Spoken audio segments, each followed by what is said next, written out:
Welcome back, everybody. So I just wanted to quickly show you the clutch, the new clutch, which I specified for the actual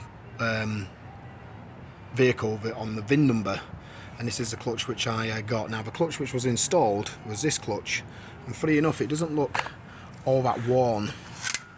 When I look at the clutch material, there's actually hardly any difference in the width of how worn the material is. And also that's the new pressure plate, and that's the old pressure plate, and you can still see the machining marks on the surface there. You know, that one's never been used. You can see those like small grooves where it's been machined, and they're still on the pressure plate. So it's almost like this clutch was installed. It's actually the wrong clutch for this car, or for this van. You can see here I can move this these springs by hand. So when the input shaft's in there and the flywheel is grabbing this, these springs are basically crushing inwards like that, and that's what's causing the jerking. When I'm going from first to second gear, it's like uncontrollable jerking, where you have to release the gas or the accelerator and then put it in third, and then gently, you know, bring the clutch in to stop that jerking.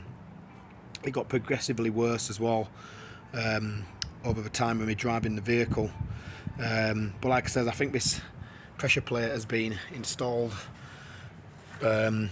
recently, because the clutch looks pretty new. Obviously I got it from Germany. This is the same brand of clutch. It's a Luke, but this is from England, is this one.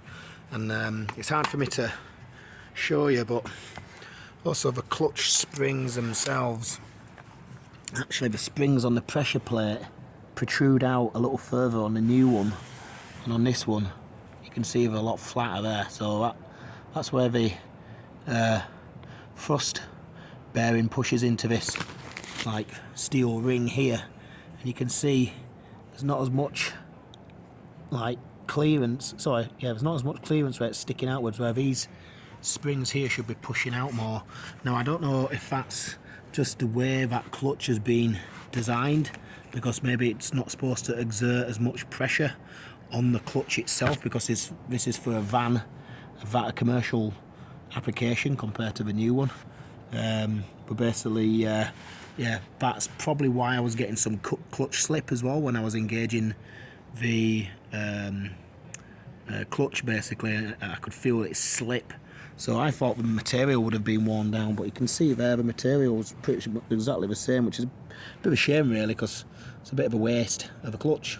But the springs have totally failed.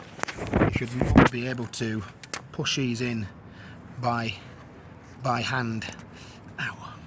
Should not be able to push those in by hand like that.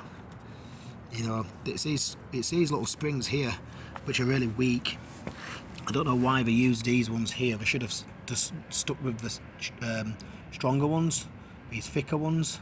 Now you can see on the new clutch we've only got 4 springs. They're all thick, and they've all got a secondary spring on the inside, so that should totally change the characteristics of when I'm going through the gears. And also with this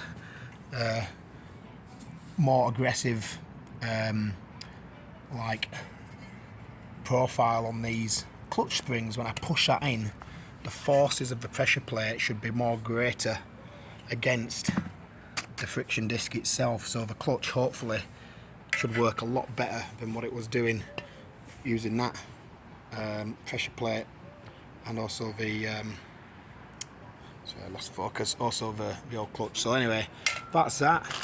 Got a new bolts. We do have a new thrust bearing as well.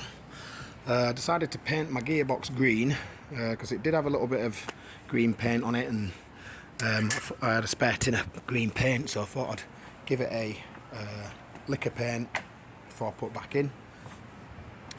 Just getting ready to do the install now, so I'm going to pause this and get everything set up.